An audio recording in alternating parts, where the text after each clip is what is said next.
So in this video, I'm going to give my honest opinion and review. I think I'll call this video a comprehensive overview of my time in Panama City, Panama.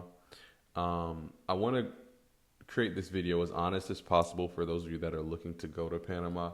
I really enjoyed my trip to Panama, but there are some things that I liked, and there's some things that I was not necessarily prepared for simply because I had not seen a video that seemed to be balanced in terms of Panama City, Panama. And so in this video, I'll discuss things like infrastructure, weather, safety, the overall vibe in Panama City, and the surrounding areas in Panama that I went to, along with food, cost, things to do, the people, how I was received, how I perceived the Panamanian people that I interacted with, all of those things. And so hopefully this video gives you an insight, a little deeper insight into my trip to Panama City, Panama, and to the surrounding areas. So first off, I must say Panama City, Panama in particular, the city is probably one of the most developed cities in terms of infrastructure and in terms of infrastructure that I've visited in Latin America. And I say that because all across the city, the infrastructure was pretty solid in terms of buildings, in terms of structures. You wouldn't be shocked if I told you, if I transplanted you to Panama City, Panama, you wouldn't be shocked if I told you yeah, this is a city in Florida. Not that it's the same, but I'm just saying you wouldn't be shocked because there's widespread infrastructure across the city. Now, people, when they go to Panama, I've seen people complain about the sidewalks and little small things like that, but it looks very developed. It looks very developed. It looks very advanced. Certain parts of the city, sure, don't look as advanced or look kind of dated, where you can see the contrast in poverty and wealth. But Panama City is a very wealthy city. It's evident in the city, in the city's infrastructure, in the plethora of businesses that are there. And so in terms of that, again, people call Panama City, Panama the Miami of Central America for a reason, and it gave that vibe for sure. So in terms of infrastructure, I think it's very, very developed. There's not much of a shock that you'd get there versus coming from any other quote unquote developed country. The other thing that I always like to mention first at the start of these videos is safety. Now, safety, again, is a matter of perception, but there are things that I look for, particularly because of my personal travel history. There are certain things that I look for when I land in a city or when I'm going around a city that indicate that certain things are just not on people's minds. What do I mean? Again, I mentioned this in Peru, and I'm not saying that Lima, Peru doesn't have dangerous areas and cannot be, is immune from safety issues. But again, if I land in a country at 11 o'clock at night and I see women walking around by themselves, head down in their phone, not concerned with their environment at all, and I see this consistently as I'm going through each block or each neighborhood, that's an indication that some of the petty crime and some of the dangers that are present in other countries are not present in that country. I'm using Peru as my most recent travel experience before Panama to make a comparative point. In Panama City, those people are not concerned about petty robbery. I can tell that they're not concerned about somebody walking up and pointing a gun at them for a cell phone. It's just not happening. It's just not happening. If you're Panamanian, you can tell me. But I went through a lot of different neighborhoods. Again, I did not go to the hood because I don't like going to anybody's hood. But I would ask Uber drivers. I would ask people on the street. I'd ask people on the bus, what kind of neighborhood is this? They'd be like, sí, es un barrio normal. O sea, la gente es un barrio humilde, normal. They would say things like that. This is a normal neighborhood. This is a humble neighborhood. And again, I'm seeing people AirPods in, looking down at their phone, not without a concern in the world. That is why I felt even comfortable in Panama, taking my camera out and recording in the streets. It just didn't seem like there was anything to worry about in terms of my personal belongings being taken on the street. I walked around that city by myself, no problem. Didn't have any concern in the world with my phone in my pocket. Honestly, I didn't. The other thing I wanted to say is that the only thing that I was warned about and that I don't even think is a huge deal. You just have to be aware of, little knucklehead characters, but I didn't even see any in Panama. And that brings up another point. On the metro or on public transportation, I have heard of cases of people getting things taken out of their pocket or pickpocketed. And I'm not trying to downplay that, but again, that can happen anywhere. That happens in Europe. Excuse me. That happens in Europe all the time. That happens in the US. Like, that happens. I'm not saying it's just rampant in these places, but it happens. That's not something that I'm not concerned about. That I'm pretty much going to be on alert anywhere I go. And so I'm not going to allow somebody to get too close to me. Or I'm not saying I'm immune to pickpocketing scams. It can happen to any of us. But I'm just saying, if that's your only worry safety wise, you're fine. Another thing I wanted to say, going back to the point that I was making about being on what I like to call knucklehead alert, and you can say that that's judging or whatever, but I would prioritize my safety over any kind of political correctness any day. And so anywhere I go, I am on knucklehead alert. Shiesty characters, people that look like they might want to do me harm, and that's not just basically based on their physical appearance. It's a vibe that you can perceive with time. I'm telling you, in Panama, I did not come across, in my 5 days in Panama, I came across, let me be careful, in Panama City. When I left Panama City, I did get this vibe a little bit.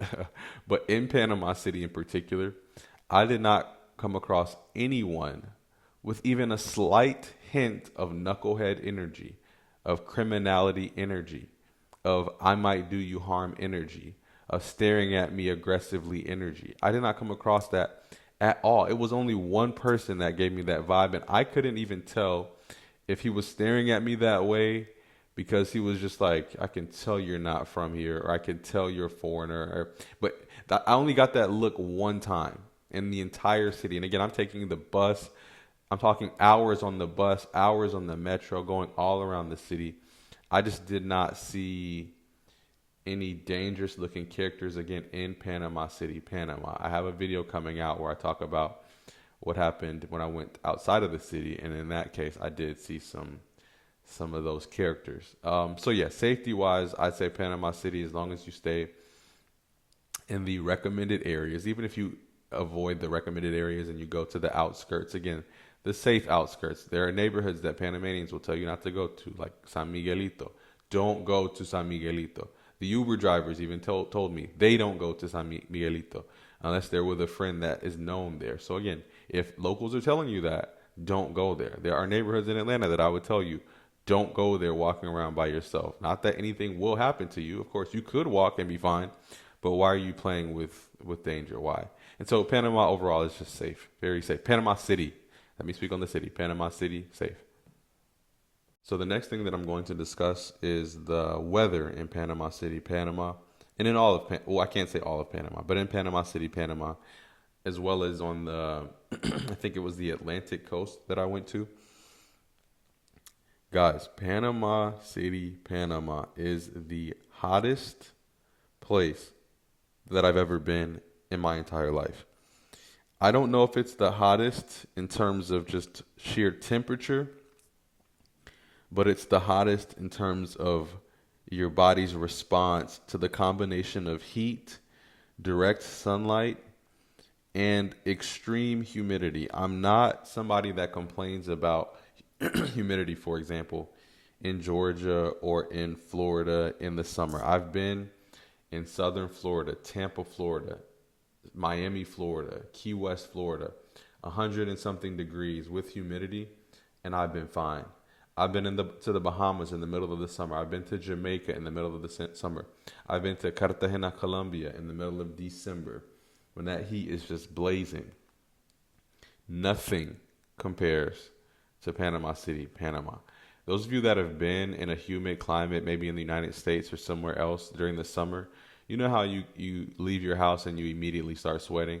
But it's like you're sweating, but it's like a light sweat almost. Or maybe you're sweating a lot once you get moving and things like that. But in Panama, literally, I would walk out of the hotel and literally, I'm not exaggerating, and within 2 minutes of walking on the road, I'm close to being drenched in sweat. And it didn't matter rather if I had on jeans and a t-shirt.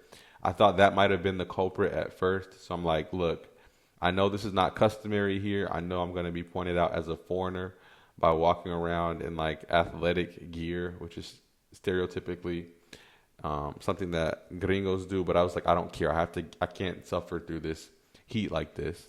I think even one day I had on a tank top, still soaked, still soaked.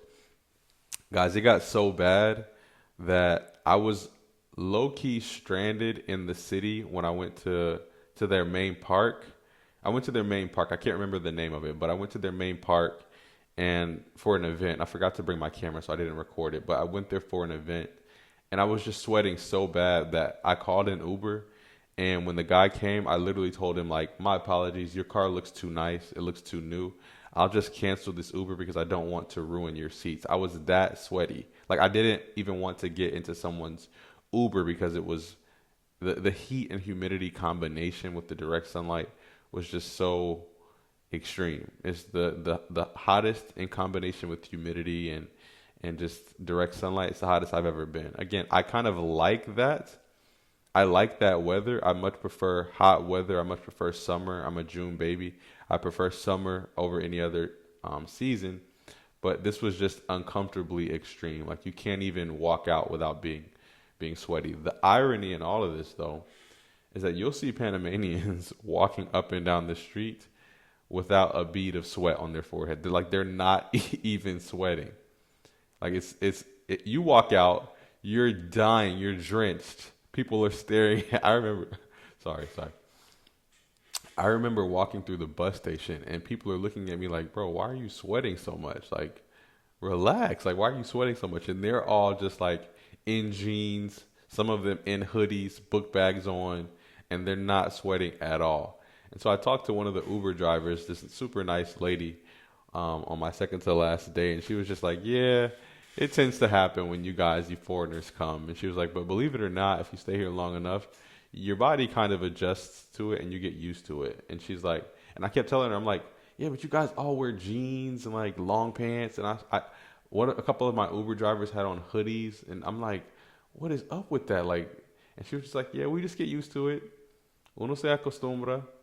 So I was like, okay. So yeah, it's extremely hot. I know that in other parts of the country, closer to the border with Costa Rica, and there's some other areas with higher elevation where the climate is not as extreme in terms of heat, but it was hot, the hottest and the most humid I've ever felt in my life. And again, I'm not a weather complainer. Like I like warm weather. It was just hot, like to the point where my eyes are watering almost right now, even thinking about it.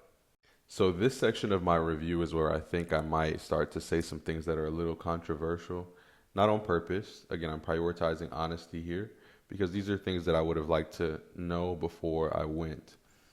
I want to talk about like things to do or, activities and things like that in Panama City. Like in terms of tourism, if you're not going for a specific purpose, okay? In my opinion, the type of person that's going to truly enjoy Panama City is the type of person that likes to get dressed up, dolled up, that likes to go to the nice part of town, go out to eat, walk along their cinta costera, which is like their little, I guess you could call it like a malecón, like a little walkway by the water. Someone who likes to go shopping, someone who likes to... Panama has a lot to offer, but I'm going to be honest, it does... I hate to say it like this, but it gives consumer. Like it does give consumer, and that's not bad. But I'm just saying, if in Panama City in particular, what you're going to find yourself doing, I think, and this is based on my perception, but this is also based on the conversations that I had with many Panamanians when I asked them, like, yeah, what could tourists do in the city, or what does the average Panamanian do on the weekend? Pues el panameño promedio sale a comprar, sale a comer, sale a almorzar, va a un restaurante en la tarde, vuelve a la casa a tranquilizarse. So they're saying like, yeah, you can go out and shop, you can go out and eat, you can go, I can't speak properly, you can go out and shop, excuse me, you can go out to eat, you can do things like that. And so if you like that, if you like, getting dolled up, going to the nice part of town, eating, relaxing, going out. Oh, another person that would like Panama City is somebody that likes to go out to party at nightclubs. I'm not that person at all. I'm not saying anything's good, bad, right, or wrong about it. I'm just not that person. But I know that people who have been have said that that was a highlight of Panama City. And so if you like that kind of stuff, I think the city can hold your attention for 4 or 5 days. Me personally, I'm not sure if you guys know, I'm more of when I'm traveling, I'm more of an active traveler. Like, I want to be going through certain markets. I want to be hiking a mountain. I want to be doing something active like that. And Panama City does offer that, but just objectively, I don't know if it offers it at the same rate as some other places. For me personally, again, if you look up right now, I'm not making this up. If you look up things to do in Panama City, you're going to find some of the things that I described. You'll see the canal and things like that, but I'm just saying on a regular. That's what I tend to see from content creators that live in Panama. It's a lot of, let's get dressed up. Let's get dressed up. Let's go out to eat. Let's go to the nice part of town and kind of, do stuff like that. Let's go out to party.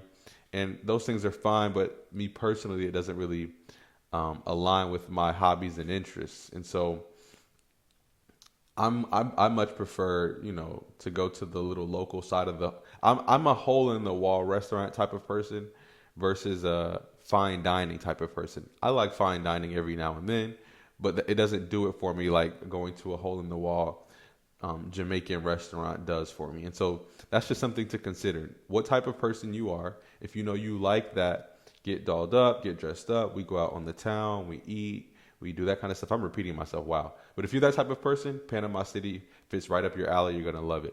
If you're looking for some other things, I'm not sure if Panama City will hold your attention for 5-6 days. Yeah, for 2 or 3 days, it's great. You can go to different places.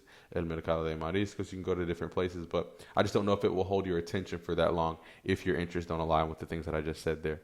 And remember here, what I'm referring to is the city itself. Guys, you can catch a $3 bus and get to these different parts of Panama, which I wish I would have had the time to explore more. I did, and you guys will hear about that in an upcoming video.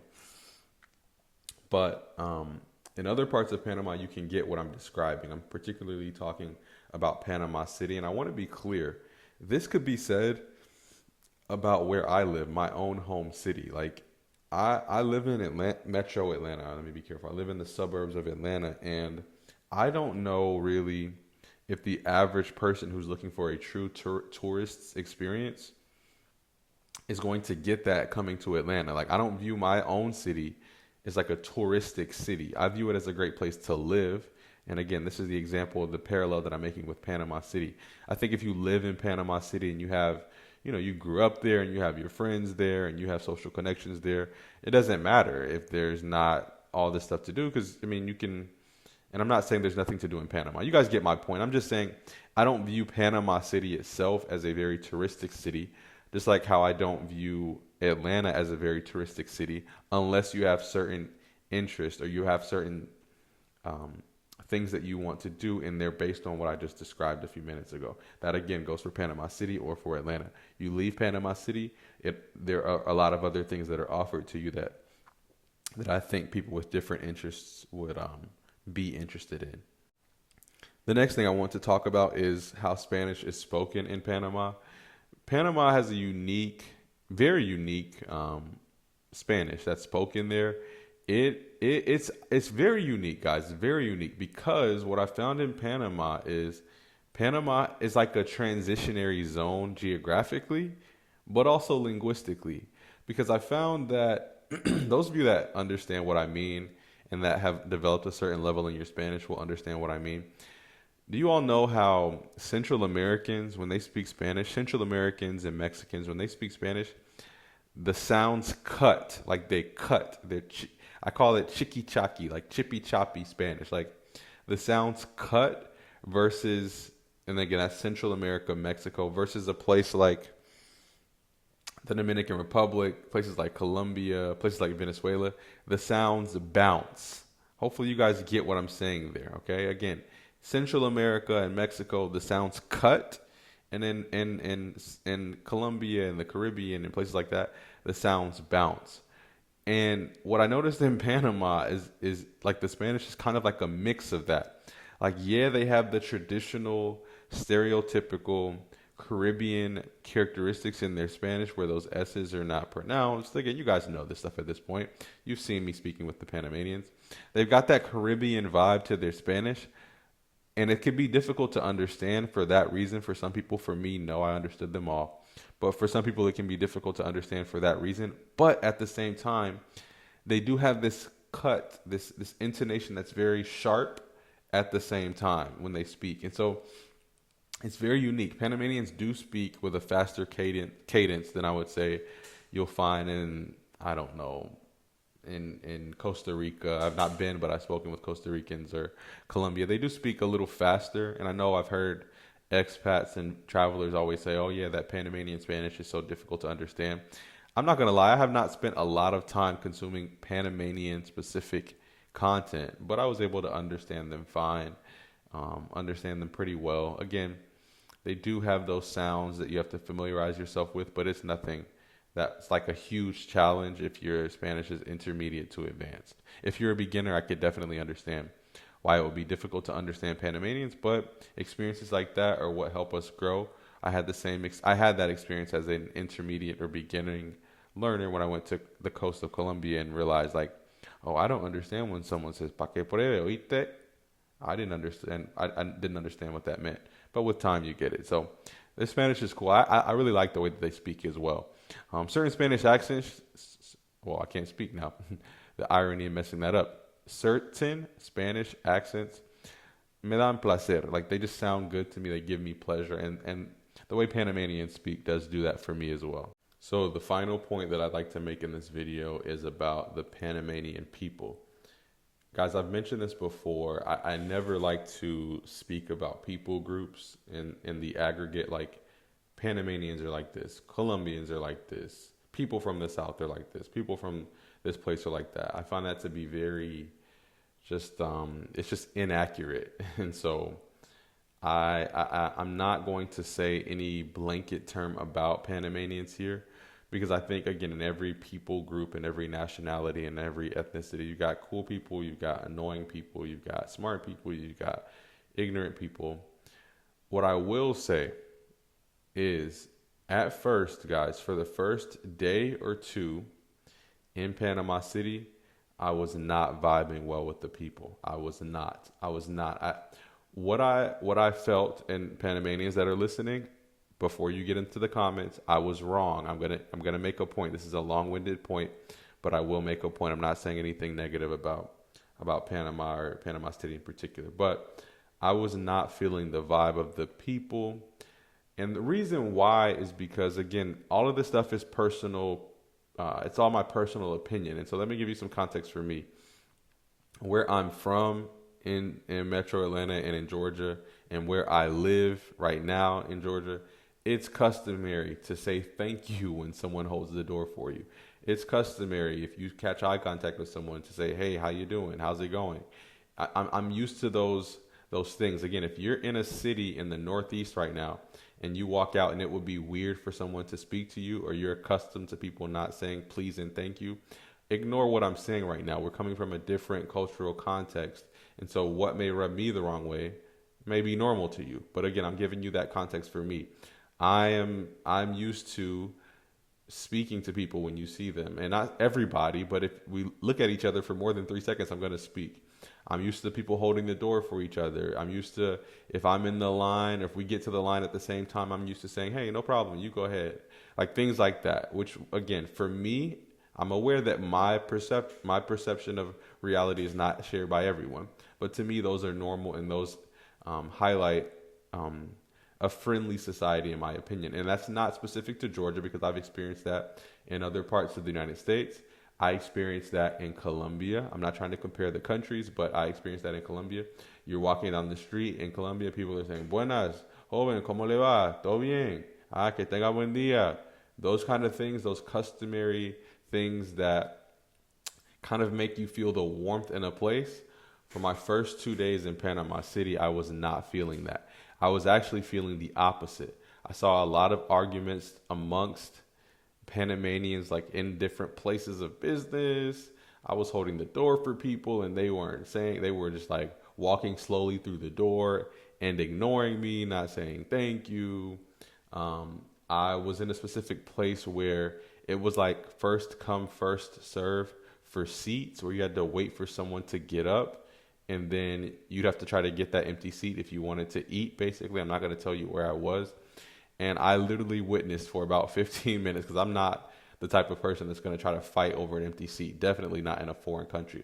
But I witnessed people like almost like antagonizing each other to get to the seat first, or like somebody would be waiting on the seat and then someone else would come and cut them off. And so I started to see a pattern in certain kind of behaviors that were not agradables. They were not pleasant. It didn't give me a warm vibe like I normally get when I'm in Latin America. Again, I'm making comparisons here just for reference so that you guys don't think, oh no, it's just a difference in your culture. And that, again, in Peru, people were very quiet and very reserved, but I still felt that warmth for the most part. But here's the caveat, and here's what I learned, and here's why my initial perception of Panamanians my first 2 days was wrong.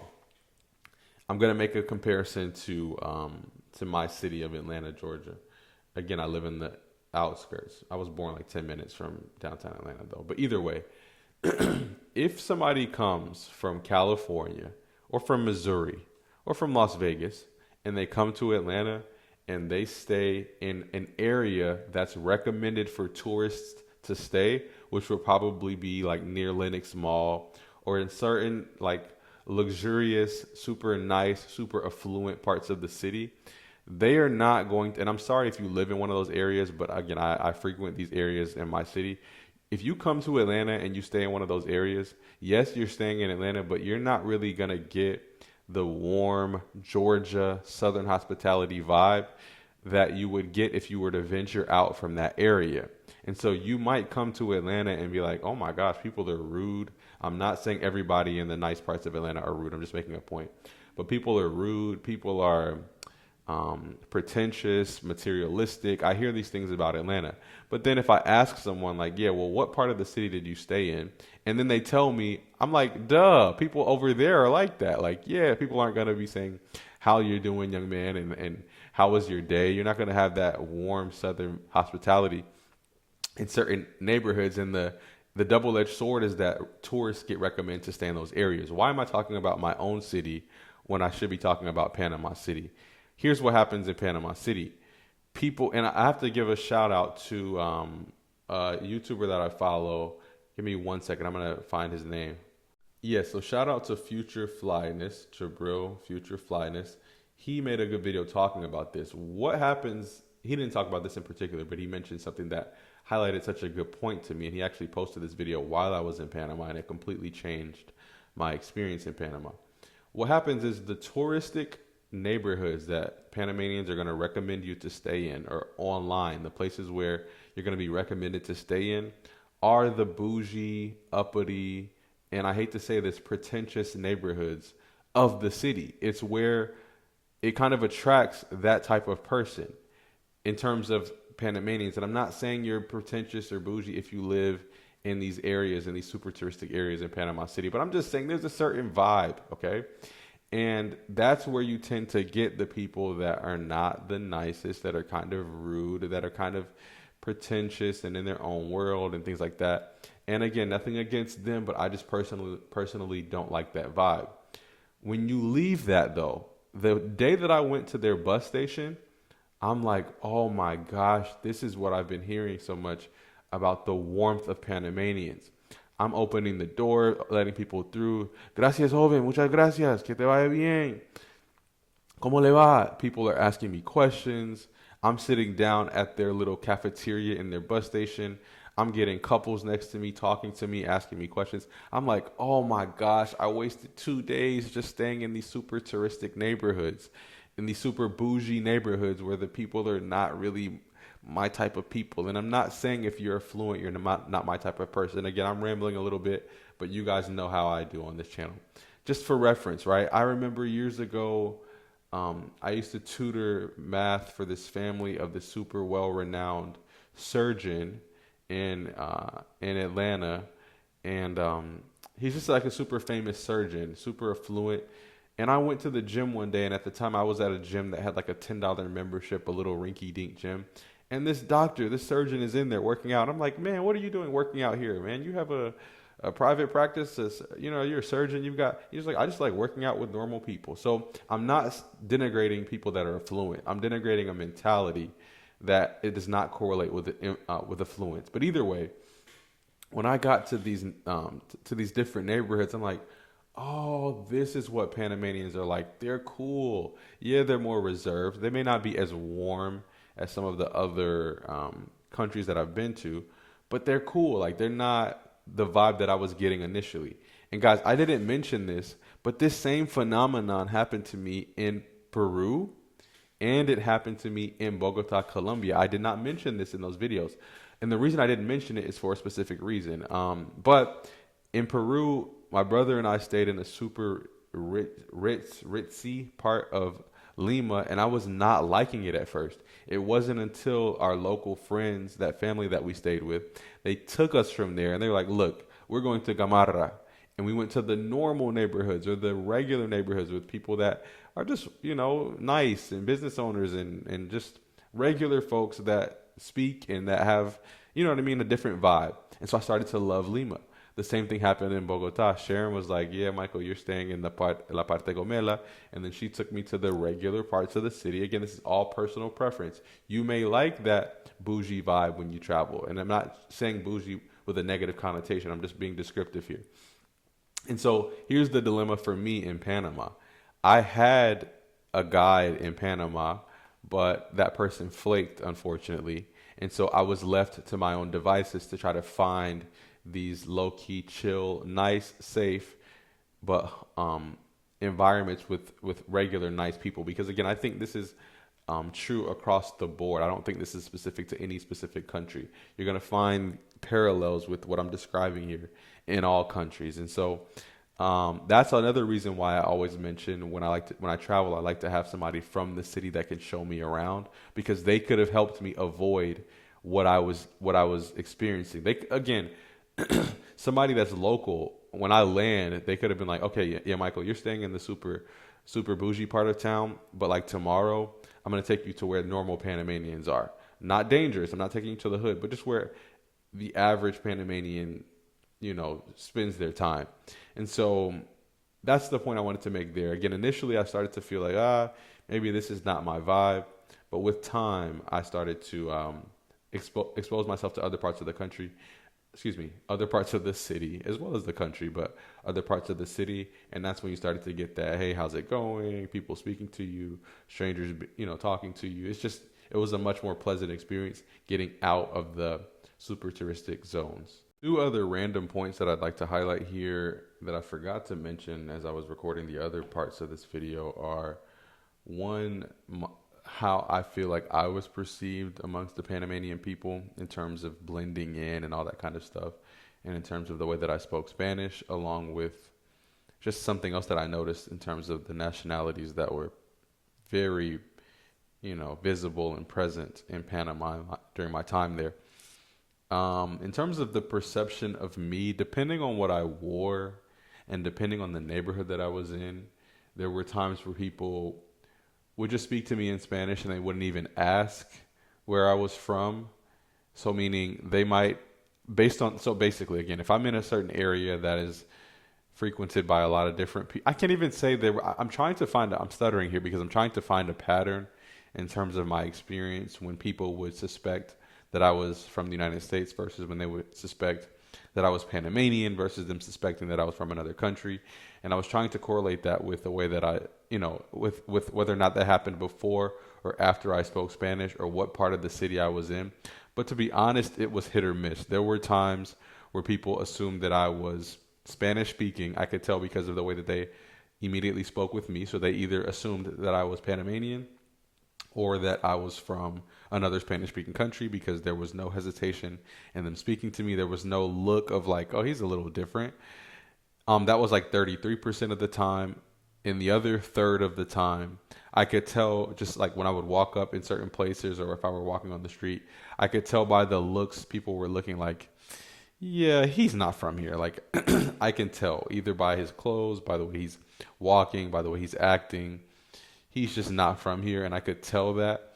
And what that would manifest itself in would them either it would be them either asking me where I was from, or the people that were able to speak English, it would be them speaking English to me. I remember distinctly I was in the mall one time, and excuse me, three people that worked at the kiosk, they were just kind of staring at me as I was walking up, and not staring at me to make a sale. They were staring at me in a way of just like, where is he from? Like, what? Like, where's he from? And then they asked me, and they're like, where are you from? And then I told them the United States, and then they asked me what city, and I said Atlanta, and then like two of them didn't know where Atlanta was, but one of them she knew about Atlanta, and she said she had been, and she was telling her coworkers about, what Atlanta was like and all that. So there was a third of the time where I was perceived as a Spanish speaker, or people just spoke to me in Spanish. I don't know what the perception was. Another third of the time, I was clearly perceived as a foreigner. And then there were other times where I could tell people couldn't tell, like especially when I started speaking Spanish to them, or like, we were just communicating normally. Even when I would tell them that I was a foreigner, like I'd say soy extranjero, they wouldn't know from where. Like, you know what I mean? They couldn't pinpoint me. So that's one thing I wanted to add here.